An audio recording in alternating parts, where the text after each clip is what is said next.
வரலாற்றிலேயே முதன்முறையாக சென்னை தீவுத்திடலில் 48வது சுற்றுலா பொருட்காட்சியில் மரண கிணறு மற்றும் விமானம் தாங்கிய கப்பல் அறிமுகப்படுத்தப்பட்டுள்ளது. விடுமுறை நாட்களில் மாலை 10 மணி முதல் இரவு 10 மணி வரை, மற்ற நாட்களில் மாலை 3 மணி முதல் இரவு 10 மணி வரை. மிஸ் பண்ணாதீங்க, அப்புறம் வருத்தப்படுவீங்க.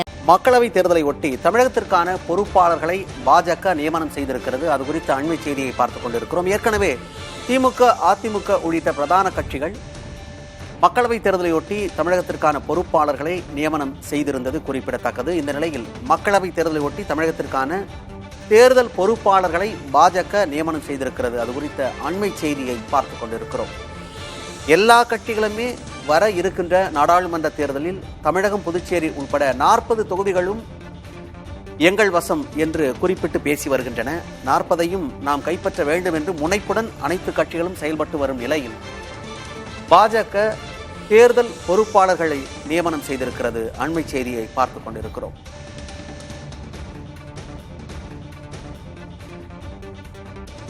மக்களவை தேர்தலை ஒட்டி தமிழகத்திற்கான பொறுப்பாளர்களை பாஜக நியமனம் செய்திருக்கிறது. கூடுதல் விவரங்களோடு செய்தியாளர் கணபதி இணைந்திருக்கிறார். கணபதி, தமிழகத்திற்கான பொறுப்பாளர்கள் அப்படிங்கிற அந்த பட்டியலை யார் யாரெல்லாம் இடம் பிடிச்சிருக்கிறார்? தமிழகத்துக்கான பொறுப்பாளராக அரவிந்த் மேனன் அறிவிக்கப்பட்டிருக்கிறார். இவர் பாரதிய ஜனதா கட்சியிலே தேசிய செயலர் பொறுப்பிலே இருக்கிறார். அவருக்கு தமிழகத்துக்கான பொறுப்பு வழங்கப்பட்டிருக்கிறது. அதே போலவே இணை பொறுப்பாளராக சுதாகர் ரெட்டி நியமிக்கப்பட்டிருக்கிறார். சுதாகர் ரெட்டி தமிழக பாரதிய ஜனதா கட்சி தலைவர்களுக்கு பரிச்சயமானவர். பலமுறை இங்கே பல்வேறு முக்கிய கட்சி பணிகளிலே ஈடுபட்டிருக்கிறார். இப்படி இந்த 2 பேரையும் பாரதிய ஜனதா கட்சி மக்களவை தேர்தலுக்காக நியமித்திருக்கிறது. ஆகவே இவர்கள் இருவருமே பாரதிய ஜனதா கட்சியின் தமிழ்நாடு மக்களவை தேர்தல் பணிகளை ஒருங்கிணைப்பார்கள். ஏற்கனவே பூத் கமிட்டி தொடர்பான பணிகளை பாரதிய ஜனதா கட்சி தொடங்கிவிட்டது. கட்சியின் மாநில தலைவரான அண்ணாமலை உள்ளிட்டோர் அந்த பணிகளிலே ஈடுபட்டுக் கொண்டிருக்கிறார்கள். இந்த பணிகளை ஒருங்கிணைக்கவும் கூட்டணி கட்சிகளுடன் ஒருங்கிணைப்புடன் செயல்படுவதற்காகவும் தற்போது பாரதிய ஜனதா கட்சி ஒவ்வொரு மாநிலத்துக்கும் அறிவித்ததை போலவே தமிழ்நாட்டுக்கும் அறிவித்திருக்கிறது. அதிலே அரவிந்த் மேனன் பொறுப்பாளராகவும் முதாகர் ரெட்டி இணை பொறுப்பாளராகவும் நியமிக்கப்பட்டிருக்கிறார்கள்.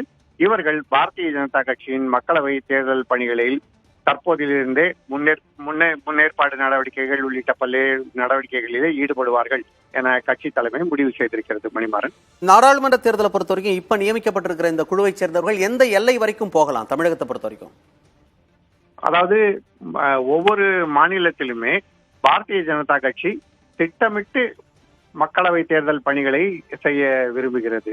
அதாவது ஒவ்வொரு தொகுதி, அந்த ஒவ்வொரு தொகுதியிலும் உள்ள ஒவ்வொரு பூத் என அந்த மாதிரியாக அடிமட்டத்தில் இருந்து பொறுப்பாளர்கள் சிறப்பாக செயல்பட வேண்டும், அனைத்து பணிகளையும் செய்ய வேண்டும் என பாரதிய ஜனதா கட்சி விரும்புகிறது. ஆகவேதான் எந்த மாநிலத்திலுமே அப்படி இல்லாமல் இருந்து விடக்கூடாது, தனது கட்சியின் முழு பலம் வெளிப்படும்படி இவர்கள் தங்கள் பணிகளை செய்ய வேண்டும் என பாரதிய ஜனதா கட்சி முடிவு செய்திருக்கிறது. அதன்படிதான் ஜம்மு காஷ்மீர் உள்ளிட்ட பல்வேறு மாநிலங்களுக்கு தற்போது பொறுப்பாளர்கள் பெயர்களை அறிவித்திருக்கிறது. இப்போதிலிருந்தே இவர்கள் கட்சி தலைமை மற்றும் மாநில தலைமை ஆகியவற்றை ஒருங்கிணைத்து செயல்பட்டு தேர்தல் பணிகளை சிறப்பாக செய்ய வேண்டும். அதற்கான அனைத்து முன்னேற்பாடுகளையும் இப்போது செய்து பிறகு தேவையான ஏற்பாடுகள் அனைத்தையும் கண்காணிக்க வேண்டும் என கட்சி தலைமை முடிவு செய்திருக்கிறது.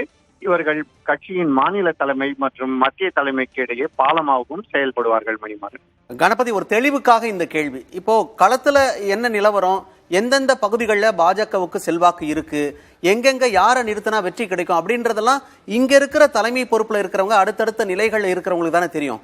அப்படி இருக்கும்போது இந்த பொறுப்பாளர்கள் நியமனம் செய்யும் போது எப்படி இது சாத்தியப்படும்? அவர்களுக்கும் இவர்களுக்குமான உறவுலாம் எப்படி இருக்கும்? பாரதிய ஜனதா கட்சியை பொறுத்தவரை தேசிய தலைமைதான் அனைத்து முக்கிய முடிவுகளையும் எடுக்கிறது.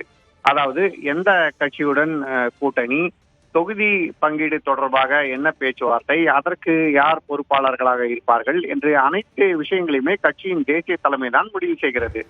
ஒவ்வொரு மாநிலத்திலும் பார்த்தோம் என்றால் தேர்தலிலே பாரதிய ஜனதா கட்சி வெற்றி பெற்றால் யார் முதலமைச்சர்களாக வருவார்கள், நியமிக்கப்படுவார்கள், தேர்ந்தெடுக்கப்படுவார்கள் என்பதெல்லாம் கூட மாநில தலைமையின் அறிவுரைப்படிதான் நடைபெறுகிறது. சமீபத்திலே ராஜஸ்தான், மத்திய பிரதேசம் மற்றும் சத்தீஸ்கர் ஆகிய மாநிலங்களிலே அப்படி நடைபெற்றதான் நாம் பார்த்தோம்.